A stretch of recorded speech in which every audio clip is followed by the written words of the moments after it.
Is Macquarie's name now mud after the Nuix debacle? Is the crypto rally over as Bitcoin plunges again? And is CBA really a $100 stock? I'm Peter Switzer. I'm Paul Rickard. And we're mad about money.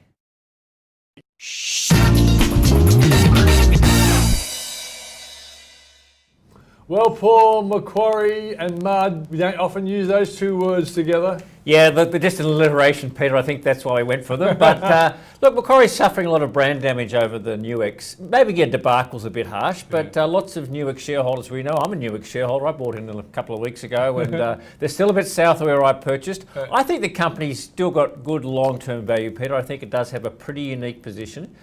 But, you know, the story that the Age and the Sydney Morning Herald and the AFR picked up around, you know, a certain former key employee and options and, you know, having gone to jail and been acquitted. And I sort of think it's a bit of a beat up, but it does show some concerns about corporate governance, and Nuix is going to have to do a lot better. Yeah, and I think the interesting thing is that one of the issues here is there's an enormous potential payout to this former employee, and the people who did all the due diligence before Macquarie bought in seemingly didn't pick it up, and so Macquarie missed something. I don't know if it's been a material impact on the share price or anything like that. It's just a bad look that something that should have been picked up wasn't picked up. Yeah, the bigger issue for Nuix is about explaining the change in revenue and about the way the different customers are paying now on consumption as opposed to sort of buying licenses. So there are challenges, but I think it's a market-leading company. I reckon the market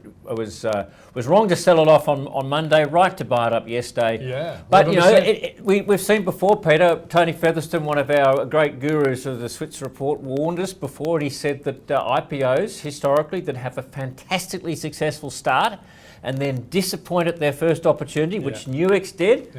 They do it really tough on the share market, and this is what Nuix is doing. It's going to take a while to rebuild confidence here. But as you pointed out, you've bought higher. It's now a much lower price. I'm just grieving.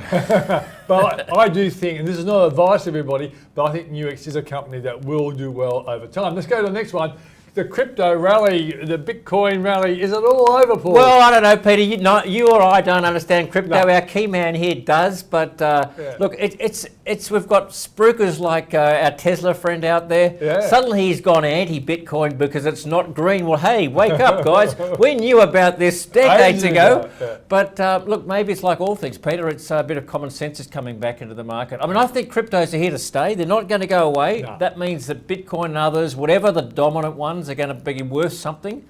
But you know, would I be buying at $43,000 US? I don't know. But well, look, to my way of thinking, crypto obviously is valuable today, but over time, other cryptocurrencies might come along, just like when we look at the buy now, pay later space. Afterpay is very valuable, but as more and more competitors come in, they might become less valuable. I think that's the problem for cryptos, that if cryptocurrency is here to stay, other ones will also be more usable. This will be like rare because there's very little of it, and the price might be high, but not going to grow. And we all know this is going to be regulated, right? It's impossible it will not be regulated. Anyone who believes that doesn't understand, right? Criminals use Bitcoin. That's right. So there's going to be regulated, and the central banks will eventually get their act together. So that's why I've never been a huge fan of some of these cryptos. But you know, the technology is there, and we're going to use it. And one big lesson, Paul, came out this week with Deliveroo being told that their employees are employees.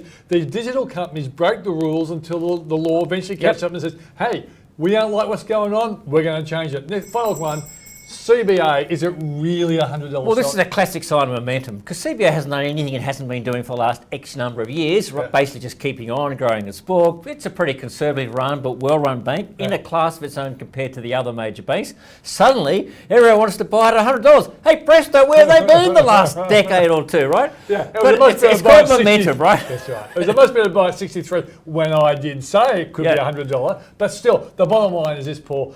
I think the momentum of the market is such that all the bank share prices are going to go up over time, And was it now, 97, 98? 97, 98, it'll go to $100 for sure. The momentum is there. The fund managers, all these brilliant active fund managers now have to get long CBA. All the ETF players, the higher it goes, the more they've got to buy it. It'll go to $100. Is it expensive? Absolutely.